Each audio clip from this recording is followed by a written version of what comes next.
Welcome. In this video, you'll discover how to open an Excel file stored in Dropbox straight from another app without needing to download it first. If you want a seamless way to access your files and edit them with your favorite tool, keep watching for a quick and updated guide. Let's get started with the first step. Open the Dropbox app on your device. Once you're inside, browse through your folders or use the search bar at the top to quickly find the Excel file you want to use. Taking a moment to make sure you have the exact file will save you time later. After you've located the file, look to the right of its name. You'll see an icon with 3 vertical dots. Tap on those 3 dots. That's your drop-down menu for more options relating to this specific file. Now, a list of actions will appear. From here, tap on Open In.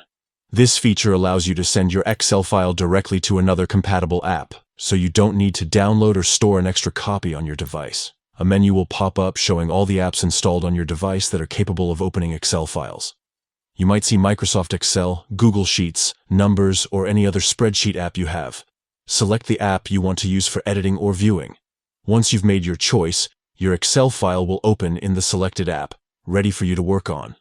This keeps everything streamlined within your preferred workflow. No need for extra downloads or cluttering your storage. That's all there is to it. Opening Excel files from Dropbox in another app is fast, simple, and helps keep your files in sync without unnecessary steps. If you want to make further edits, just work in the chosen app, and your changes can be saved back to Dropbox depending on the integration. Thanks for watching.